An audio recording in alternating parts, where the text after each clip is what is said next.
America అధ్యక్షుడు Trump హత్యకు కుట్ర జరిగిందా? ఆయన టార్గెట్ గానే కాల్పులు జరిగాయా? యుఎస్ ప్రెసిడెంట్ పాల్గొన్న కార్యక్రమంలో భద్రతా లోపం ఎందుకు తలెత్తింది? ఈ అంశాలపైన అమెరికాతో పాటు ప్రపంచ వ్యాప్తంగా చర్చ నడుస్తోంది. అత్యంత భద్రత ఉండే ప్రదేశానికి నిందితుడు ఎలా వచ్చాడనే అనుమానాలు వ్యక్తమవుతున్నాయి.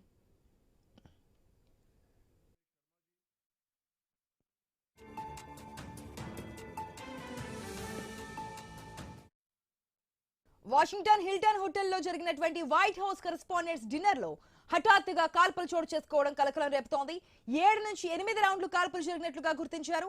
వెంటనే సీక్రెట్ సర్వీస్ ఏజెంట్లు ట్రంప్ ను ఆయన భార్య మెలానియాను వేదికపై నుంచి అత్యంత వేగంగా సురక్షిత ప్రాంతానికి తరలించారు. ట్రంప్ తో పాటు వైస్ ప్రెసిడెంట్ జేడీ వాన్స్, విదేశాంగ మంత్రి మార్కో రూబియో, రక్షణ మంత్రి పీట్ హెగ్సెత్ వంటి కీలక నేతలు కూడా ఈ కార్యక్రమంలో పాల్గొన్నారు. వారిని భద్రతా సిబ్బంది అక్కడి నుంచి తరలించారు.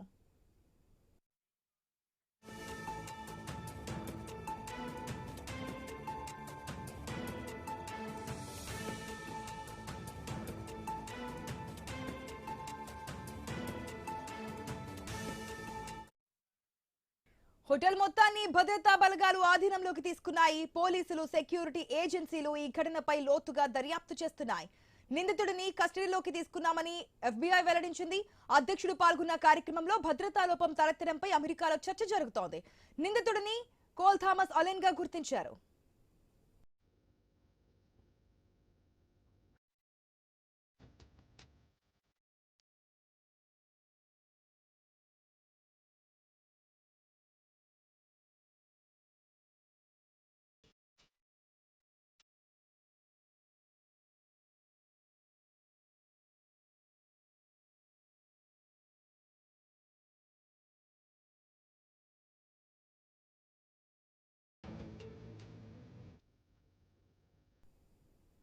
అనేక డౌట్స్ అయితే వస్తున్నాయి ఈ కాల్పుల ఘటనకు సంబంధించి. ఎక్కడ భద్రతా లోపం ఏమైనా తలెత్తిందా? ఒక అధ్యక్షుడు ఒక కార్యక్రమానికి వెళ్తున్నప్పుడు అక్కడ భద్రతకు సంబంధించి ఎంత కట్టుదిట్టంగా ఉంటుందో మనకు తెలుసు. ఆ పర్సన్ కాలిఫోర్నియాకి సంబంధించిన పర్సన్ గా చెప్తున్నారు. వెంటనే సిబ్బంది అలర్ట్ అయినప్పటికీ కూడా సెక్యూరిటీ సిబ్బంది, సీక్రెట్ సెక్యూరిటీ సిబ్బంది అనేది, కానీ ఎక్కడ భద్రతా వైఫల్యం కనిపించింది అనేది ఒక పెద్ద క్వశ్చన్ మార్క్ కింద కనిపిస్తోంది. మనతో పాటు మాట్లాడడానికి నర్ర విజయ్ గారు ఉన్నారు, political analyst. Good morning Vijay గారు. మార్నింగ్ విజయ్ గారు, ఎట్లా చూడొచ్చు ఈ ఘటన? మీ అభిప్రాయం? ఇప్పుడు జరుగుతున్నటువంటి ప్రపంచ రాజకీయ పరిణామాలన్నింటినీ చూసుకోవాల్సినటువంటి అవసరం ఉంటుంది. ఇరాన్ కు సంబంధించినటువంటి అంశము ఉంటుంది. ప్రపంచ వితిన్ ద కంట్రీలో జరుగుతున్నటువంటి రాజకీయ పరిణామాలు ఉంటుంది. నెక్స్ట్ మధ్యంతర ఎన్నికలు వస్తున్నటువంటి నేపథ్యం కూడా ఉంది. ఈ నవంబర్లో మధ్యంతర ఎన్నికలు కూడా వస్తున్నటువంటి ఉన్నాయి. ఇటువంటి ప్రపంచ రాజకీయాలు, ఇప్పుడు జరుగుతున్నటువంటి యుద్ధ నేపథ్యం, ఈ అన్ని నేపథ్యంలో ప్లస్ ట్రంప్ కు సంబంధించినటువంటిది ఎలక్షన్ టైంలో కూడా ట్రంప్ మీద అటాక్ అయినటువంటిది, చెవు దగ్గర బుల్లెట్ పోయినటువంటి అంశం కూడా చూసినాం. అందుకని అత్యంత భద్రత ఉన్నటువంటి దేశము, అత్యంత భద్రత ఉన్నటువంటి ఈ ట్రంప్ డిన్నర్ అంటే కూడా చాలా చెకింగ్స్ ఉంటాయి. మామూలు మన దగ్గరనే చాలా చెకింగ్స్ ఉన్నటువంటి నేపథ్యం. అయినా ఎలా వచ్చారు ఏంటి అనేది మాత్రం అక్కడ పోలీసుకు సంబంధించినటువంటి ఇది ప్రపంచ వ్యాప్తంగా ఇదొక చర్చ, ఒక దిగ్భ్రాంతికరంగానే ఉంటుంది. ఒక ప్రెసిడెంట్ మీద అటాక్ చేసే ప్రయత్నం అంటే ఆశ్చర్యంగా ఉంటున్నటువంటిది. ఇటువంటి ప్రపంచ పరిణామాల్లో జరుగుతున్న మార్పులలో ఇటువంటి అంశం కూడా ఒక పెద్ద మార్పుకు సంకేతంగా ఉంటుంది. నెక్స్ట్ ఏమవుతుంది, దీనికి సంబంధించి నిందితుడు ఎవరు ఏంటి అనే ఆయనకున్న వెనకాల ఉన్నటువంటి లింక్స్ ఇవన్నీ బయటపడితే అది ఏ రకంగానైనా మారచ్చు, యుద్ధం పెరగొచ్చు, వేరే తీరుగానైనా చూస్తున్నాడు. విజయ్ గారు, ఏదైతే అక్కడ ఆల్రెడీ భద్రతా సిబ్బంది ఉన్నారు, ఆ భద్రతా సిబ్బంది యాజ్ యూజువల్ ఉన్నప్పటికీ కూడా కామ్ గానే ఉంటారు. ఆల్రెడీ అంతా మేము అలర్ట్ అయ్యి ఉన్నాం కదా అని చెప్పి అక్కడ ఉన్నటువంటి సిచ్యువేషన్ లో ఒక్కసారిగా నిందితుడు రావడము, పరిగెత్తుకుని వచ్చి కాల్పులు చేసుకుంటూ వెళ్ళడం మనం చూస్తున్నాం. వెంటనే కూడా అలర్ట్ అయ్యారు, అతన్ని అదుపులోకి తీసుకున్నారు. సో అక్కడి వరకు రావడం కూడా ఎంతవరకు కరెక్ట్ అనేది? అదే కదా, అంతవరకు రావడం అంటే దాదాపు ట్రంప్ మన దగ్గర మామూలు ప్రధానమంత్రి, ముఖ్యమంత్రి ఇక్కడ ఉన్నటువంటిదే, ఆయన వెళ్తున్నటువంటి దాంట్లో ఒక 1/2 కిలోమీటర్ వరకే అనేక రకాల చెకింగ్స్ ఉంటాయి. ఇప్పుడు అటువంటి ఇంకా ట్రంప్ కానీ అమెరికా అధ్యక్షుడు మన ఇండియాకి వచ్చినప్పుడైతే హైదరాబాద్కి వచ్చిండు అనుకోండి. అంతకుముందు హైదరాబాద్కి వచ్చిన ప్రెసిడెంట్ హైదరాబాదే దాదాపు దిగ్బంధనమైనటువంటి సిచ్యువేషన్ ఉంది ఆయన పర్యటన ప్రాంతాలు. అటువంటిది అమెరికాలో ట్రంప్ కు సంబంధించి ఇప్పుడు మళ్ళీ అనేక సవాల్స్ వస్తున్నటువంటి నేపథ్యంలో ఆ భద్రతా వైఫల్యం ఎట్లా ఉంది, అతనికి ఆ తుపాకీ పట్టుకొని ఆ హోటల్ లోపలి వరకు ఎలా రాగలిగాడు, ఇవన్నీ విచారణ నెక్స్ట్ ఆ భద్రతా వైఫల్యం కింద కూడా వస్తుంది. ప్లస్ ఏ ఏజెంట్లది కావచ్చు, ఇంటెలిజెన్సీ వైఫల్యం కావచ్చు, ఎవరు వస్తున్నారు ఒక్కొక్కరు స్కాన్ చేసి మొత్తం ఉంటే వాళ్ళు వస్తున్నారంటేనే మొత్తం స్కాన్ అయి ఉంటున్నటువంటిది. మన ఇక్కడ ఎంబసీలో చూసిన అమెరికా ఎంబసీ ఎంత స్ట్రిక్ట్ గా ఉంటది, ఇక్కడ ఉన్నటువంటి భారత్ లో ఉన్నటువంటి ఎంబసీస్ అక్కడ పోవాలంటే. అలాంటి పరిస్థితుల్లో ఇది భద్రత తను అంత ఏ రకంగా వచ్చాడు అనేది ఇక విచారణలో తేలి దాని తర్వాత ఉంటుంది. అది ఇంటర్నేషనల్ కుట్ర ఉందా, విత్ ఇన్ ద దేశంలోనే ఇక్కడ ఇరాన్ వార్ ఒక కారణంగా చూస్తున్నారు విజయ్ గారు, మీరు కానీ కొంతమంది అనలిస్టులు కానీ. ఇరాన్ వార్ నడుస్తున్నటువంటి సందర్భంలో ఈ కాల్పులు అనేది ఏ టర్న్ తీసుకుంటాయో తెలియనటువంటి సిచ్యువేషన్, ఒకవేళ దాంట్లో ఏదైనా పాత్ర ఉంటే కనుక ఇది ఇంకాస్త హై లెవెల్ చేరుకునే అవకాశం ఉందనేది. ఇంకొకటి భద్రతా లోపానికి సంబంధించి ఈ విధంగా ఉంటే గనక ప్రపంచ దేశాల ముందు ఏ విధంగా ఉండే అవకాశం ఉందనుకోవచ్చు? అంటే సొంత అధ్యక్షుడికే అక్కడ భద్రత లేనప్పుడు ప్రపంచ దేశాలు ప్లస్ నాటో దేశాలు, అమెరికాకు అనుకూలంగా ఉన్నటువంటి దేశాలన్నీ కూడా చాలా రియాక్షన్ ఎక్కువ వస్తుంది, రియాక్షన్ ఉంటుంది. యుద్ధానికి సంబంధించినటువంటి ట్రంప్ తీసుకుంటున్నటువంటి నిర్ణయాలను కూడా ఒకవేళ ఇరాన్ కి సంబంధించినటువంటిదో ఇతర దేశాలకు సంబంధించిన భాగస్వామ్యం, అమెరికా శత్రు దేశాలకు సంబంధించిన భాగస్వామ్యం ఉంది అని తేలితే మాత్రం ఇక అప్పుడు అమెరికా తీసుకున్న ఏ నిర్ణయాన్ని అయినా ఆ దేశాలు సమర్థించే అవకాశం ఉంటుంది. అటువంటి దాన్ని వాళ్ళు భరించరు.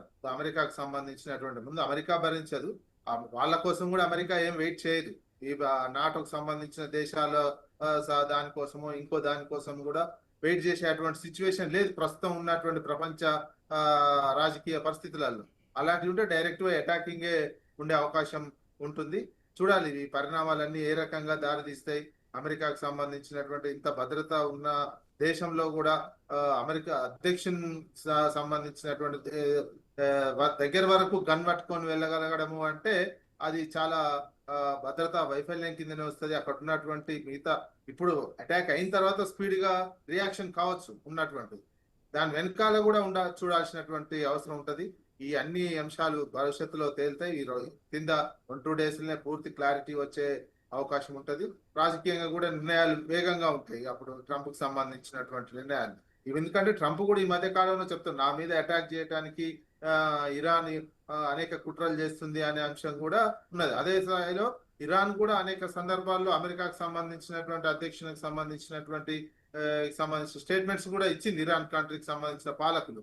ఇవన్నీ ఏ రకంగా దారితీస్తే చూడాల్సినటువంటి అవసరం ఉన్నది, పరిశీలించాల్సినటువంటి అవసరం ఉంది. విత్ ఇన్ 1-2 days లో కావచ్చు, ఈ నెల రోజుల్లో కావచ్చు చర్చలు జరుగుతాయని చెప్పి ఇరాన్ కు అమెరికా చర్చలు జరుగుతాయని ఇరాన్ వాళ్ళు ఓన్లీ పాకిస్తాన్ కు వచ్చి రిటర్న్ వెళ్ళిపోయారు, అమెరికా వాళ్ళు రాలేదు, మేము ఇక డైరెక్ట్ ప్రత్యక్ష చర్చలు ఉండవని కూడా ప్రకటించినటువంటి సందర్భం.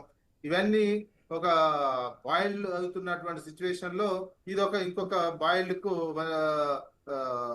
నిర్ణయం తీసుకోవడానికి ఇట్లాంటి పెద్ద నిర్ణయాలు తీసుకోవడానికి ఇట్లాంటి ఇన్సిడెంట్లు పనిచేసే అవకాశం ఉంటుంది ఇటువంటి సందర్భాల్లో. ఎస్ విజయ్ గారు మాట్లాడితే ఇంకా కొన్ని డౌట్స్ ఉన్నాయి, దాని గురించి కూడా క్లారిటీ తీసుకుందాం. దానికంటే ముందు షార్ట్ బ్రేక్. ఇన్సిడెంట్ అనేది మనం క్లియర్ గా అయిన స్క్రీన్ లో ఎక్స్క్లూజివ్ విజువల్స్ కూడా చూస్తున్నాము. ఏ విధంగా వచ్చాడు నిందితుడు, ఏ విధంగా కాల్పులు జరగడానికి ప్రయత్నించాడు, అక్కడ ఉన్నటువంటి సిబ్బంది ఏ విధంగా అలర్ట్ అయ్యారు, అతను ఎట్లా పట్టుకున్నారు అనేది కూడా మనం విజువల్స్ లో క్లియర్ గా చూస్తున్నాం, ఎక్స్క్లూజివ్ విజువల్స్. అయితే ట్రంప్ చెప్పినటువంటి మాటలు ఆఫ్టర్ దట్ ఈ కాల్పులు జరిపిన తర్వాత ప్రెస్ ముందుకు వచ్చి మాట్లాడుతున్నప్పుడు అతని దగ్గర చాలా ఆయుధాలు ఉన్నాయని చెప్తున్నారు. ఒక్క గన్ మాత్రమే కాదు, ఇంకా చాలా ఆయుధాలు ఉన్నాయని చెప్తున్నారు. మరి ఇన్ని ఆయుధాలు పెట్టుకొస్తున్నప్పుడు, లేదంటే గతంలో ట్రంప్ మీద ఇటువంటి కాల్పుల ఘటనలు చోటు చేసుకుంటున్నప్పుడు, ప్రయత్నాలు జరిగినప్పుడు ఇంకాస్త అలర్ట్ గా ఉండాలి. ఆల్రెడీ ఇండికేషన్స్ కూడా వస్తున్నప్పుడు, జరుగుతాయని చెప్పి ఆడే అనుమానాలు ఉన్నప్పుడు కూడా భద్రత విషయంలో ఇంకా ఎక్కువ జాగ్రత్తగా ఉండాలి. ఇప్పుడు చెప్తున్నారు ఇంకాస్త అలర్ట్ గా ఉండాలి, ఇంకాస్త భద్రత పెరగాలని చెప్తున్నారు. కానీ ఇంతకు ముందు జరగాల్సిన అవసరం ఉంది కదా అని ఒకటి. మరొకటి అమెరికా రాజ్యాంగం మీద జరిగినటువంటి దాడి అని చెప్తున్నారు ట్రంప్. ఎట్లా చూడాలి? అమెరికా మీద జరిగిన దాడి కిందనే తీసుకోవాల్సినటువంటి వస్తుంది. ఇంత తెగింపు ఉందంటే అదే సూసైడ్ అటాక్, సూసైడ్ కి సంబంధించి ఆత్మాహుతి దళ సభ్యులు కూడా ఉంటాయి.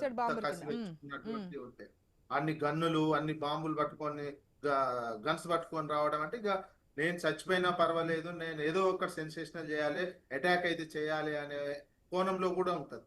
వీళ్ళు అటాక్ దాంట్లో పట్టుకొని బతుకున్నట్టే పట్టుకున్నారు తప్ప వాళ్ళు ఏమంటే కాల్పులు జరిపి చంపేసేటువంటి సిచ్యువేషన్ కూడా పోలీసులు తీసుకోలేదు. అంటే అతనిగా ఆ స్టేజ్ లోకి వచ్చినట్టయితే నేను ఇక ఆత్మాహుతికి సిద్ధపడి అలాంటి అటాక్ అయినటువంటి వాళ్ళు మాత్రమే ఇంత తెగింపు చేయగలుగుతారు.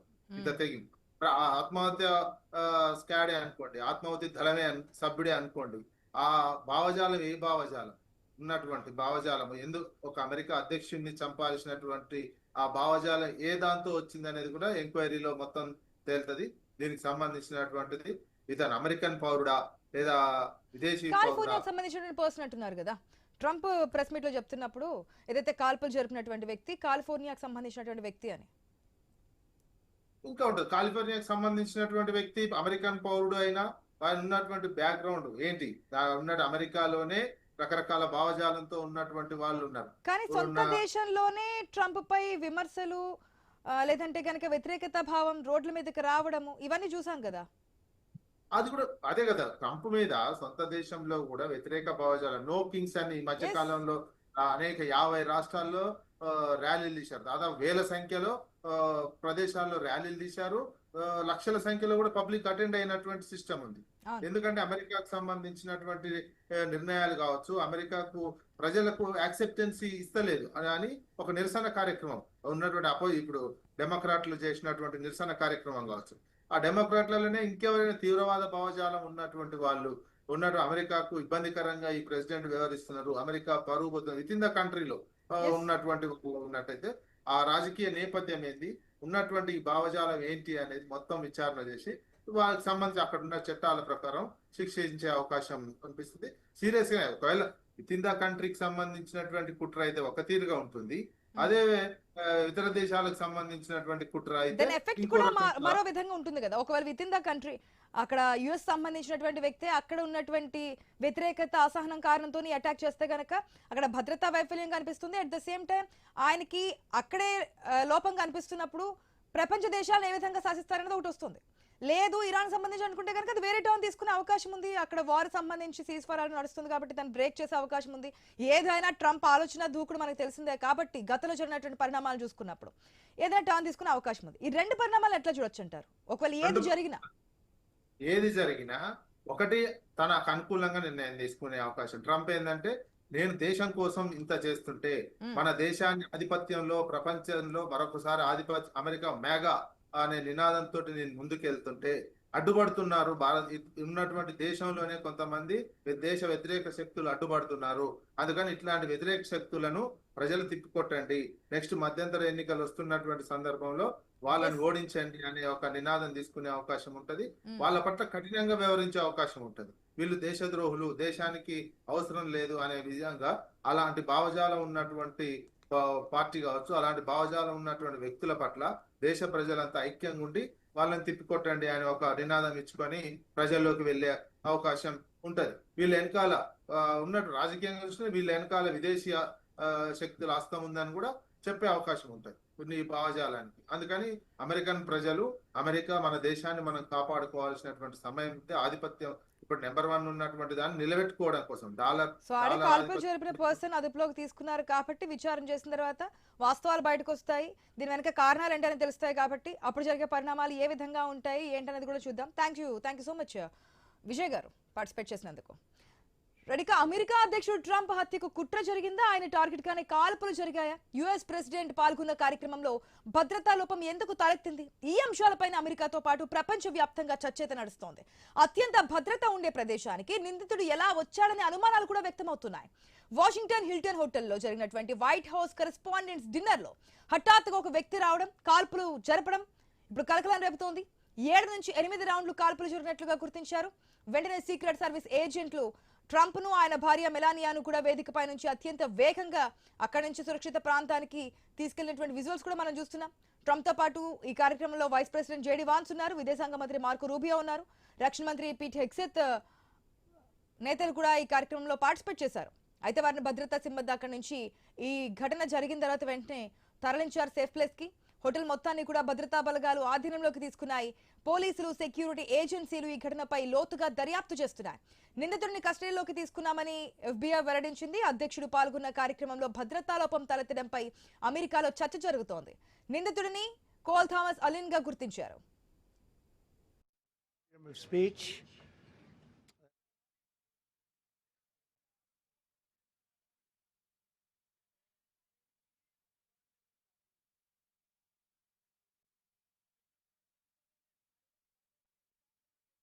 freedom of speech that was supposed to bring together members of both parties with members of the press. And in a certain way it did, because the fact that they just unified, I saw a room that was just totally unified. It was in one way very beautiful, a very beautiful thing to see. A man charged a security checkpoint armed with multiple weapons, and he was taken down by some very brave members of Secret Service, and they acted very quickly and have just released, for purposes of transparency, clarity, I've ordered it to be put out. You probably have it by now, put out on Truth and put out on many of the platforms. A tape showing the violence of this thug that attacked our Constitution, our country's behalf, really did a great job. One officer was shot, but saved by the fact that he was wearing obviously a very good bulletproof vest. He was shot from very close distance with a very powerful gun, and the vest did the job. I just spoke to the officer, and he's doing great. He's in great shape. He has very high spirits, and we told him we love him and respect him, and he's a very proud guy. He's very proud of what he does, Secret Service agent. And we looked at all of the conditions that took place tonight.